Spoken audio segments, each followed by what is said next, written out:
నమస్కారం, welcome to Telugu stories book. మన ఛానల్లో కథలు మీకు నచ్చితే please like, share and subscribe to our Telugu stories book. ఇప్పుడు మర్చిపోకండి.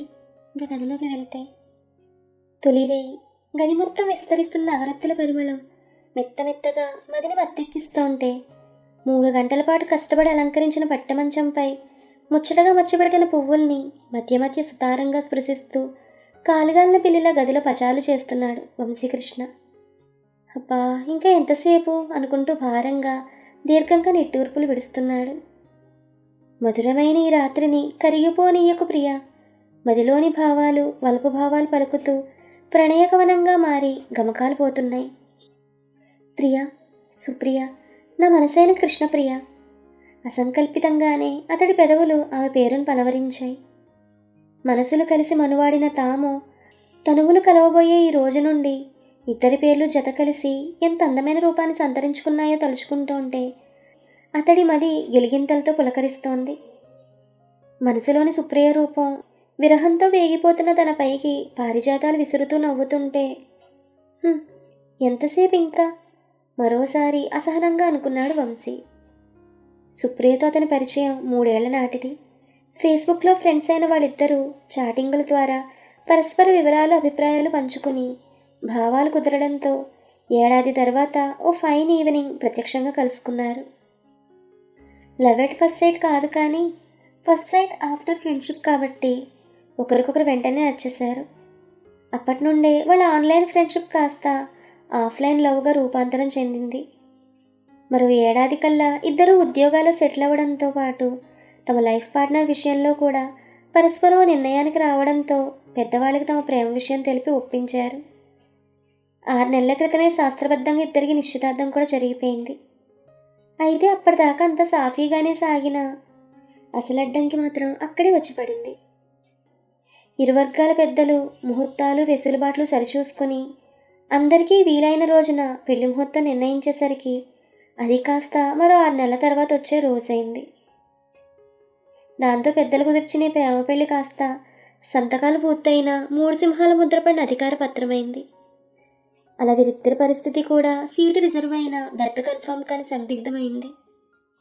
పట్టా చేతికి రాకున్నా పాస్ అయినట్టు రిజల్ట్ వచ్చిన స్టూడెంట్స్లా వీళ్ళు కూడా పెళ్లి కాకపోయినా నిశ్చితార్థం జరిగిన ప్రేమ జంట కాబట్టి ఈ 6 నెలలు పెద్దవాళ్ళు తెలియకుండా చట్టాపట్టాలు వేసుకుని దొంగచాటుగా ఎన్నో చోట్ల తిరిగారు. సరదాగా సినిమాలకి, షికార్లకి వెళ్ళారు. అయితే ప్రేమ పక్షుల్లా వాళ్ళు ఎంతగా తిరిగినా ఏనాడు హద్దులు దాటలేదు, ఎప్పుడూ అసభ్యంగా ప్రవర్తించలేదు.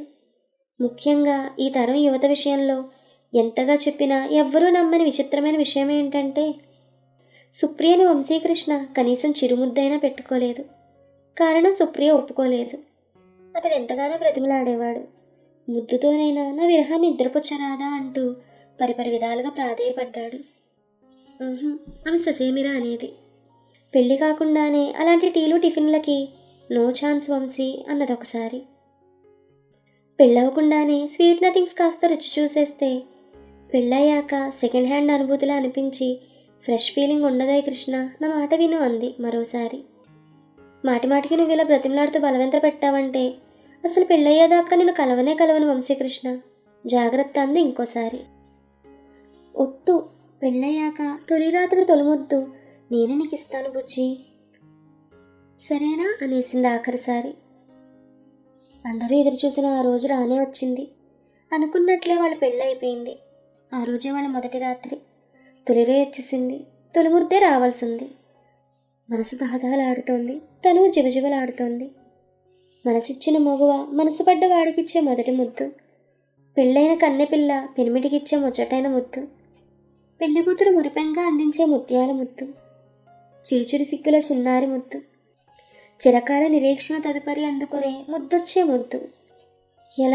ఎలా ఉంటుంది? ఆర్తి నిండిన ముద్ద, ఆతృత పండిన ముద్ద, ఆవేశం నింపిన ముద్ద ఎలా ఉంటుంది? ఎలా ఉండబోతోంది? ఏమవబోతోంది? ఏదైతేనే మొదటి రాత్రి మొదటి ముద్దు. అబ్బా, ఆ కిక్కే వేరబ్బా. ఏంటి? కాకపోతే మరేంటి? గదిలోకి వచ్చానో లేదో ముద్దిమ్మంటూ వెంటపడితే ఎలా? అంతకంటే ముందు చేయాల్సినవి చాలా ఉన్నాయి. చేయాల్సినవా? ఏమిటవి? ఆ మాటకి చిరుకోపంతో బొంగుముద్దు పెట్టింది సుప్రియ. అది కూడా నేనే చెప్పాలా, మీరే మొదలెట్టాలంది.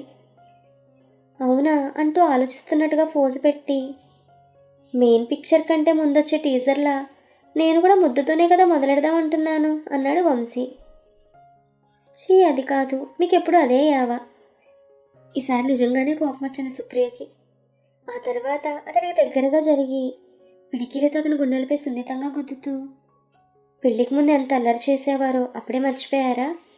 కామెడీలతో నవ్వించేవారు, నా అణువణువును పొగుడుతూ కవ్వించేవారు, అడల్ట్ జోకులు చెప్పి రెచ్చగొట్టేవారు, నేను వద్దన్నా వాటి కోసం పదే పదే బలవంత పెడుతూ కోపం తెప్పించేవారు, నేను ఒప్పుకోనందుకు అలిగి ఏడిపించేవారు, ఉక్కిరి బిక్కిరి అయిపోయేదాన్ని. అంత చేసిన మీకు మరి ఇప్పుడేమైంది అంది కినుక్క. అంటే అర్థం కానట్టుగా చూశాడు వంశీ. ఏం లేదు మహానుభావ, ముందుగా కాసేపు కబుర్లు చెప్పుకుందాం అంటున్నాను. ఆ మాట విని ఈసారి మాత్రం కోపం వంశీకి వచ్చింది. అరిటాకులు అన్నీ వడ్డించి నోటిని కుట్టేసినట్లుగా పెళ్లికి ముందు నన్ను అంటరాని వాళ్ళ ట్రీట్ చేసి నిన్ను ముట్టుకొనివ్వలేదు. కబుర్లతోనే కాలం వెళ్ళబుచ్చావు. ఇప్పుడు పెళ్ళైన తర్వాత కూడా కబుర్లేనా? ఇంకా నోపిక పట్టలేనంటూ ఆమె నడుం చుట్టూ చేతులు బిగించి దగ్గరకు లాక్కుని ఆమె కళ్ళలోకి చూస్తూ, ప్రియా, అప్పుడైతే మన పెళ్లి కాలేదని అన్నింటికీ అడ్డు చెప్పావు. నేను కూడా సహాయంగానే ఉన్నాను. మరి ఇప్పుడు మనకు పెళ్ళయిందిగా, ఆ స్వేచ్ఛతోనైనా నీ అంతటి నీవే చొరవ తీసుకుంటావని ఎదురు చూస్తున్నాను. నేను అడిగితే తప్పు ఇవ్వవా? పైగా నాకు మాట కూడా ఇచ్చావు, మర్చిపోయావా అన్నాడు అనురాగంగా. ఆ మాటకి ప్రియా నొచ్చుకుంటున్నట్లుగా, నేనెందుకు మర్చిపోతాను కృష్ణ, ముద్దిమ్మని ఎంతగా నన్ను వేధించేవాడువో నాకు గుర్తులేదా అంటూ అరచేతులతో అతడి ముఖాన్ని అందుకుని అతడి కళ్ళలోకి చూస్తూ, అయినా నేనేమి ఇచ్చిన మాట తప్పేదాన్ని కాదు. అలాగని మొదటి రాత్రి గదిలోకి వచ్చి రాగానే గబాలన మీద పడి గబగబా ముద్దు పెట్టేస్తే ఎంత ఎంబారసింగ్గా ఉంటుందో కదా అంది. ఆమె మాటలోని వాస్తవం గ్రహిస్తున్నట్లుగా యోచనలో పడ్డ వంశీకృష్ణ మెడ చుట్టూ చేతులు వేసి అతని నుదురుకి తన నుదురిని మురిపెంగా దాటిస్తూ, కృష్ణ, ఇన్నాళ్ళు ఇద్దరం ఎంతో ఆత్రంగా ఎదురుచూసిన ఈ రాత్రి నింపాదిగా ప్రతి క్షణాన్ని మన తీయని అనుభూతులతో నింపుకోవాలి. జీవితమంతా గుర్తుండాల్సిన రాత్రి కదా ఇది. ఎంత సున్నితంగా, ఇంకెంత నిమ్మలంగా మొదలెట్టాలి. ఈ మగాళ్ళంతా ఇంతేనేమో. మొదటి రాత్రి అంటే కేవలం అందుకోసమే అన్నట్లుగా, గుడ్డెద్దు చేలోకి దూకినట్లుగా, ఎలాంటి నాంది ప్రస్తావనలు లేకుండా అసలు పని మొదలు పెట్టేస్తారంది కినుక్క ఒకంత చిలిపిగా. ఇంతకాలం ఉగ్గపెట్టుకుని ఉన్నానుగా, ఇప్పుడు కూడా నిగ్రహంగా ఉండాలా అని విసురుగా అనబోయి అంతలో ఏదో గుర్తొచ్చి ఆగిపోయాడు వంశీ. ఎంతో మధురంగా సరసంగా సాగాల్సిన శోభనం రాత్రి వాదనలకు చోటివ్వడం సరికాదనిపించి అన్నాడు, సారీ ప్రియా, మన తొలి రేయిని రసభంగం చేయడం నాకు మాత్రం ఇష్టమా? అన్నీ సరదాగా తీసుకోవాలి. ఆ మాటలకు సుప్రియ కరిగిపోయింది. అతడి చెంపలి రెండు అరచేతులతో అపురూపంగా అందుకుని ఏదో వెతుకుతున్నట్లుగా అతని ముఖంలోకి పరిశీలనగా చూసింది. ఎందుకో ఆమె చూపులకి వంశీకి సిగ్గేసింది. ఏంటలా చూస్తున్నావు అని అడిగాడు. ఆమె చూపులు తిప్పుకోకుండా అతని కళ్ళలోకి మార్చి మార్చి చూస్తూ చెప్పింది, ఏం లేదు కృష్ణ, మీకు ముందే పెదవుల మీద ముద్దిస్తే ఎలా ఉంటుంది అని. ఎలా ఉంటుందని అడుగుతావేంటి? అత్తిరిపోతుందన్నాడు. నాకైతే అలా అనిపించదు.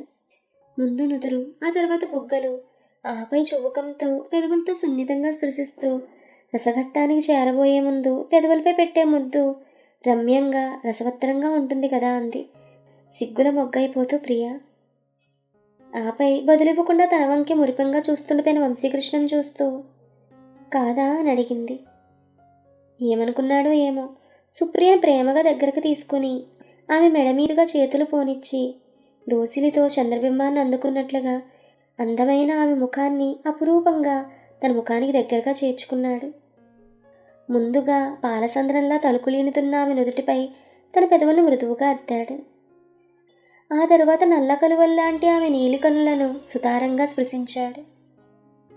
ఆ తర్వాత వెన్నెల్లో బోర్లించిన వెండి గిన్నెల్లో మెరిసిపోతున్న నిండైన ఆమె బుగ్గల్ని మునిపంట సున్నితంగా కొరికాడు. ఆపై మధువుల బాంధానికి మార్గం చూపెడుతూ వంతెన వేసినట్లున్న ఆమె నాసికాగ్రాన్ని నాలుకతో స్పృశించాడు. అతడి చర్యలకి సుప్రియలో నెమ్మదిగా కదలిక మొదలైంది. అది క్రమక్రమంగా గిలిగింతగా మారుతోంటే పరవశంతో విసరాలైపోతూ మైమర్పుగా కళ్ళు మూసుకుంది. వంశీ తన 2 అరచేతుల్ని ఆమె వీపుపై ఆనించి ఆమె తన వైపుకు ఆర్తిగా అదుముకుంటూ ఆమె చుబుకం నుంచి నెమ్మదిగా కిందకి దిగుతూ మెడ మీదుగా పెదవులతో స్వరపేటుకొని స్పృశిస్తూ ఇంకొంచెం కిందకి సాగి టక్కున ఆగి బలంగా తన పెదవులను అదిమాడు. అంతే, ఆ చర్యకి అదాటుగా చెల్లుమందామె తనువంతా. అతడి తలను అలాగే తన వైపు గదిమ పట్టుకుంది. ఆ తర్వాత వంశీ ఆరోహణ క్రమంలో నెమ్మదిగా పెదవులతో ఆమె మెడ కిందుగా స్పృశిస్తూ చుబుకం మీదుగా పైకి చేరి ఆమె పెదవుల దగ్గర ఆగాడు. ఓసారి ముఖంలోకి తనివి తీరా చూసి పెదవులతో ఆమె అతరాలను అందుకోబోయేసరికి అంతవరకు కళ్ళు మూసుకుని ఆ అనుభూతిని ఆస్వాదిస్తున్న సుప్రియ టక్కున కళ్ళు తెరిచి అతన్ని ఆపింది. అది నా వంతు అంది గుసగుసగా. ఆమె కళ్ళలోకి చూసి నవ్వాడు వంశీ మురిపెంగా. చెప్పండి, ఏ ముద్దు కావాలి? ఎలాంటి ముద్దు కావాలి? తెలుగు ముద్ద, ఇంగ్లీష్ కిస్సా, ఫ్రెంచ్ మంచూరియానా, ఇటాలియన్ కస్సాటానా, లేక ఆస్ట్రేలియన్ శాండ్విచ్చా, అరేబియన్ స్ప్లాషా, ఆఫ్రికన్ ట్రీటా, నైజీరియన్ బ్రీజా? చెప్పండి, ఏది కావాలి అని అడిగింది. అది విన్నతను హే, ఇవన్నీ నీకెలా తెలుసు అంటూ నివ్వరపోయాడు వంశీ. పెళ్లికి ముందే ముద్దుల మర్మం, చుంబన రహస్యం లాంటి పుస్తకాలు కొని మరీ చదివి తెలుసుకున్నానంది. అయ్యో పిచ్చి ప్రియ, నీకెందుకని తిప్పలు? నన్ను అడుగుంటావన్నీ నేర్పించేవాణ్ణి కదా అన్నాడు. అవునవును నేర్పిస్తారు, ఎందుకు నేర్పించరు?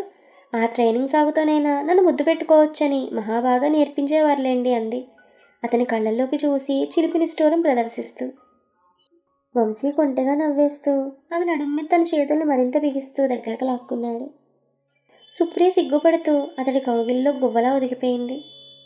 తలొంచి ఆమె కళ్ళలో కొంటెగా గుచ్చుగుచ్చి చూస్తూ హస్కీ వాయిస్తూ అడిగాడు వంశీ.